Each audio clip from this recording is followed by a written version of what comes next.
নমস্কার বন্ধুরা, আমি শুভদীপ তোমাদের স্বাগত জানাই আমার ইউটিউব চ্যানেল জ্ঞান মার্গে। এই ভিডিওতে আমরা এবিটিএ টেস্ট পেপার থেকে ভূগোল বিষয়ের 9 নম্বর সেটের সমস্ত এমসিকিউ অতি সংক্ষিপ্ত প্রশ্নের উত্তরগুলি নিয়ে আলোচনা করব এবং ম্যাপ পয়েন্টিংগুলিও ছবির মাধ্যমে করে দেখানো হবে। ভিডিওটা দেখে উপকৃত হলে এই চ্যানেলটিকে সাবস্ক্রাইব করে নেবে এবং একটি লাইক করবে ও কমেন্ট করবে। তাহলে চলো শুরু করা যাক।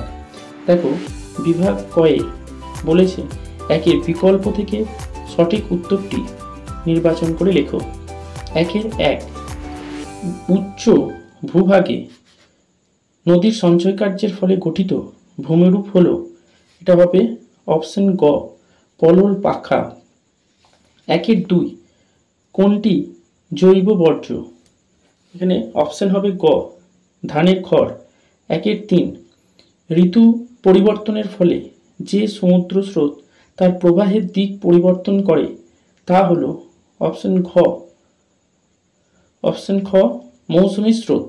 4 যে যন্ত্রের সাহায্যে বায়ুর গতিবেগ মাপা হয় সেটা হবে অপশন খ অ্যানিমোমিটার।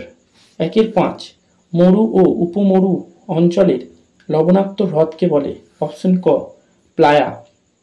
6 আটলান্টিক মহাসাগরের একটি শীতল স্রোত হলো অপশন ক বেঙ্গুয়েলা স্রোত। 7 ভারত ও চীনের মধ্যবর্তী আন্তর্জাতিক সীমারেখাকে বলে, উত্তর হবে অপশন ক ম্যাকমোহন লাইন। 8 ভারতের জীবনরেখা বলা হয়, এটা হবে অপশন গ রেলপথ। 9 ভারতের বৃহত্তম হিমবাহ হলো, এটা হবে অপশন ঘ সিয়াচেন। 10 প্রতিযোগ অবস্থান যে তিথিতে হয়, এটা হবে অপশন ঘ পূর্ণিমা। 11 ভারতের সিটি অফ স্পাইসেস বা মশলা শহর বলা হয়, এটা হবে অপশন ঘ কোঝিকোড। 12 ভারতের একমাত্র করমুক্ত বন্দর হলো, এটা হবে অপশন ক কান্দালা। 13 ভারতের মূল ভূখণ্ডের দক্ষিণতম স্থলবিন্দু হলো, এটা হবে অপশন ক কন্যাকুমারিকা অন্তরীপ। 14 ভূবৈচিত্র্যসূচক মানচিত্রে ইঞ্চি সিটের বিস্তার, এটা হবে অপশন ঘ 15 মিনিট ইন্টু 15 মিনিট। এরপর বিভাগ ক্ষয়ে 2-1 বলেছে শুদ্ধ ও অশুদ্ধ নির্বাচন করতে। 2-1 হিমবাহের ক্ষয়কার্যের একটি পদ্ধতি হলো অপসারণ, এটা অশুদ্ধ। 2-2 উপসাগরীয় ও ল্যাব্রাডর স্রোতের মিলনস্থলে গ্র্যান্ড ব্যাংক মগ্নচড়া সৃষ্টি হয়েছে, এটা শুদ্ধ। 2-3 আয়নোস্ফিয়ার থেকে বেতার তরঙ্গ প্রতিফলিত হয়, এটা শুদ্ধ। 2-4 ছদ্মরঙে উপস্থাপিত চিত্রে স্বাভাবিক উদ্ভিদকে সবুজ রঙের দ্বারা দেখানো হয়, এটা অশুদ্ধ। 2-5 পলি মৃত্তিকা ভারতের সবচেয়ে বেশি স্থান জুড়ে অবস্থান করছে, এটা শুদ্ধ। 2-6 দক্ষিণ ভারতের সর্বোচ্চ শৃঙ্গের নাম আনাইমুদি, এটা শুদ্ধ। 2-7 লৌহ ও ইস্পাত শিল্পকে সকল শিল্পের মেরুদণ্ড বলা হয়, এটা শুদ্ধ। 2 বলেছে উপযুক্ত শব্দ বসিয়ে শূন্যস্থান পূরণ করো। 2-1 বলেছে নদী খাতে সৃষ্ট গর্তকে ড্যাশ বলে, উত্তর হবে মন্থকূপ। 2 বলেছে ওজোন স্তর দেখা যায় বায়ুমণ্ডলের ড্যাশ স্তরে, উত্তর হবে স্ট্র্যাটোস্ফিয়ার স্তরে। 2-3 বলেছে ড্যাশ নদী বান ডাকার জন্য বিখ্যাত, এটা হবে হুগলি নদী। 2-4 ফ্লাই অ্যাশের প্রধান উৎস হলো ড্যাশ, উত্তর হবে তাপবিদ্যুৎ কেন্দ্র। 2-5 ভারতের ব্যারেন হলো ড্যাশ আগ্নেয়গিরি, উত্তর হবে জীবন্ত আগ্নেয়গিরি।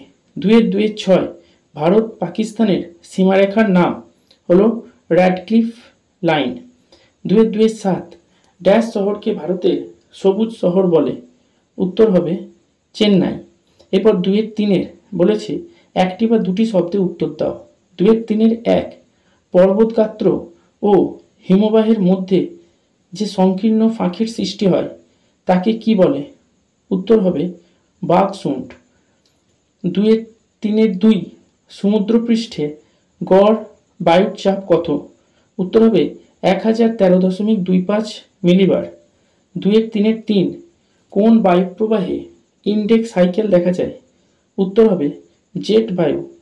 2-3 ভারতের কেন্দ্রীয় অরণ্য গবেষণা কেন্দ্রটি কোথায় অবস্থিত? উত্তর হবে দেরাদুনে।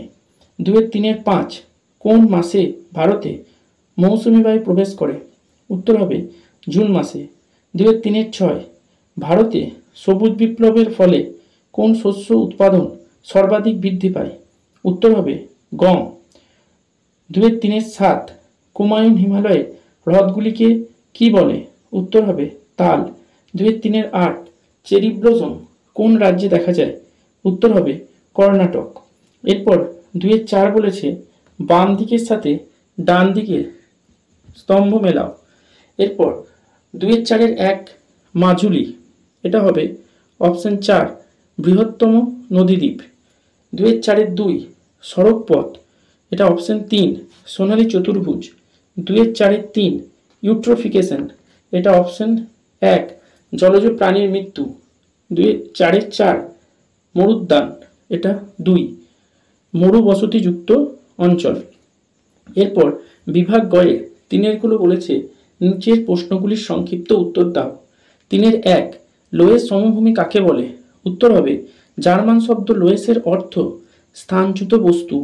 মরু অঞ্চলের বালি বায়ুতাড়িত হয়ে অন্য কোনো অবনমিত অংশে সঞ্চিত হয়ে যে সমভূমির সৃষ্টি হয় তাকে লোয়েস সমভূমি বলে। এরপর অথবাটায় বলেছে হিমরেখা কি? উত্তর হবে উঁচু পর্বতের গায়ে যে সীমারেখার উপর সারা বছর তুষার জমে থাকে, অর্থাৎ যার নিচে তুষার গলে জল হয়ে যায়, সেই রেখা বা উচ্চতা হিমরেখা নামে পরিচিত।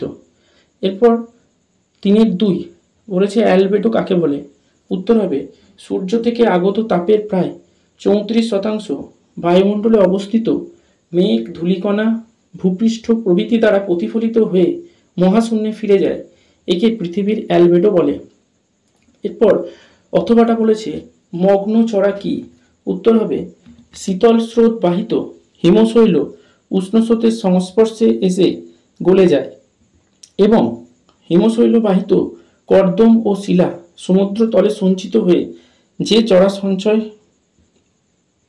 সঞ্চয় হয় হয়ে যে চড়া সৃষ্টি হয় সেগুলিকে মগ্নচড়া বলা হয়, যেমন গ্র্যান্ড ব্যাংক। এরপর তোমাকে 3-3 বলেছে বর্জ্য ব্যবস্থাপনা কাকে বলে? উত্তর হবে বিভিন্ন প্রকার বর্জ্য পদার্থের বিজ্ঞানসম্মত উপায়ে সংগ্রহ, অপসারণ ও পৃথকীকৃত বর্জ্য সামগ্রীর প্রয়োজনীয় পুনর্ব্যবহার এবং নিয়ম অনুযায়ী নিয়ন্ত্রণ করার যে পদক্ষেপ গ্রহণ করা হয় সেই সব গৃহীত পদক্ষেপগুলিকে একত্রে বর্জ্য ব্যবস্থাপনা বলে। অথবাটা বলেছে চিকিৎসাজাত বর্জ্য কি? উত্তর হবে বিভিন্ন হাসপাতাল, ছোট বড় সরকারি বেসরকারি চিকিৎসা কেন্দ্র থেকে যেসব বর্জ্য দ্রব্য সঞ্চিত হয় সেগুলিকে চিকিৎসাজাত বর্জ্য বলে, যেমন ব্যান্ডেজ, ইঞ্জেকশনের শিশি, সিরিঞ্জ, রক্ত ও রক্তরসে ভেজা তুলো, বিভিন্ন বর্জিত ঔষধ প্রভৃতি। এরপর 3-4 বলেছে কালবৈশাখী কি? উত্তর হবে গ্রীষ্মকালে অর্থাৎ এপ্রিল মে মাস দুপুরের শেষে বা বিকালের দিকে মাঝে মাঝে পশ্চিমবঙ্গ, অসম ইত্যাদি অঞ্চলে বজ্র বিদ্যুৎ সহ ঝড় বৃষ্টি ও শিলাবৃষ্টি হয়, এই দুর্যোগকে কালবৈশাখী বলে। অথবাটা বলেছে তাল কাকে বলে? উত্তর হবে কুমায়ুন হিমালয়ের হিমবাহের ক্ষয়কার্যের ফলে সৃষ্ট হ্রদগুলিকে তাল বলে, যেমন নৈনিতাল। এরপর 3-5 বলেছে ল্যাটেরাইট মাটিতে উৎপন্ন হয় এমন 2টি ফসলের নাম লেখো। উত্তর হবে চা এবং কফি। এরপর অথবাটায় বলেছে ঋণাত্মক জনসংখ্যা বৃদ্ধি কাকে বলে? উত্তর হবে কোনো একটি নির্দিষ্ট সময়ে কোনো দেশের জন্মহার অপেক্ষা মৃত্যুহার বেশি হলে অথবা ওই দেশের মানুষেরা অন্যত্র পরিব্রাজন করলে দেশটির জনসংখ্যার যে নেতিবাচক বৃদ্ধি দেখা যায় তাকে ঋণাত্মক জনসংখ্যা বৃদ্ধি বলে। বর্তমানে জাপানে এই প্রকার জনসংখ্যা বৃদ্ধি দেখা যায়। এরপর 3-6 প্রচলিত প্রতীক চিহ্ন বলতে কি বোঝো? উত্তর হবে সর্বজন গ্রাহ্য যে সকল প্রতীক চিহ্নগুলি ব্যবহারের দ্বারা ভূবৈচিত্র্যসূচক মানচিত্রে প্রাকৃতিক ও সাংস্কৃতিক বিষয়বস্তুগুলিকে দেখানো হয় তাদের প্রচলিত প্রতীক চিহ্ন বলে। অথবাটাই বলেছে FCC কি? উত্তর হবে উপগ্রহ চিত্র তৈরি করার সময় পৃথিবীর বিভিন্ন উপাদানগুলিকে তাদের প্রকৃত রঙের পরিবর্তে অন্য রং দ্বারা প্রকাশ করা হলে তাদের FCC বা ফলস কালার কম্পোজিট বলে। যেমন সবুজ বনভূমিকে উপগ্রহ চিত্রে লাল রঙের দ্বারা প্রকাশ করা হয়। এরপর বিভাগ 6 বলেছে নিম্নলিখিত বিষয়বস্তুগুলিকে মানচিত্রে উপস্থাপন করতে। 6-1 বলেছে বিন্ধ্য পর্বত। দেখো মধ্য ভারতে গাঢ় বাদামি রেখা দিয়ে বিন্ধ্য পর্বতকে দেখানো হয়েছে। 6-2 বলেছে ভারতের একটি জীবন্ত আগ্নেয়গিরি। এটা দেখো আন্দামান নিকোবর দ্বীপপুঞ্জ থেকে একটু বিচ্ছিন্ন ব্যারেন দ্বীপকে দেখানো হয়েছে। 6-3 কাবেরী নদী, দক্ষিণ ভারতে যে নীল রেখা দিয়ে নদীটি দেখানো হয়েছে সেটা। 6-4 চিল্কা হ্রদ, এটা দেখো ওড়িশা রাজ্যে দেখানো হয়েছে চিল্কা হ্রদ। 6-5 একটি খরাপ্রবণ অঞ্চল, এটা দেখো একদম পশ্চিম ভারতের রাজস্থানকে দেখানো হয়েছে একটু লালচে বর্ণ দিয়ে। 6-6 মালাবার উপকূল, এটা দেখো কমলা বর্ণ দিয়ে দক্ষিণ ভারতের পশ্চিম উপকূলকে দেখানো হয়েছে। এরপর 6-7 পশ্চিম ভারতের একটি মহানগর, এটা দেখো মুম্বাইকে দেখানো হয়েছে 7 দিয়ে। এরপর 6-8 ভারতের একটি কফি উৎপাদক অঞ্চল, এটা দক্ষিণ ভারতের দেখো সবুজ প্যাচ যেটা দেখানো হয়েছে সেটা কফি উৎপাদক অঞ্চল। 6-9 পোর্ট ব্লেয়ার, এটা দেখো আন্দামানের নিচের দিকে দেখানো হয়েছে। 6-10 ভারতের একটি কৃষ্ণ মৃত্তিকা অঞ্চল, এটা দেখো একদম দক্ষিণ গুজরাটের যে কালো রং করে দেখানো অংশটা সেটা হচ্ছে কৃষ্ণ মৃত্তিকা অঞ্চল। তাহলে দেখো আমরা সমস্ত সংক্ষিপ্ত প্রশ্নের উত্তরগুলো আলোচনা করলাম। এইভাবেই পরবর্তী সেটের প্রশ্নের উত্তর পেতে আমার চ্যানেলটিকে সাবস্ক্রাইব করে বেল আইকনটা প্রেস করে দেবে যাতে সকলের আগে নোটিফিকেশান পেতে পারো। আর ভিডিওটা সম্পূর্ণ দেখার জন্য ধন্যবাদ। নমস্কার।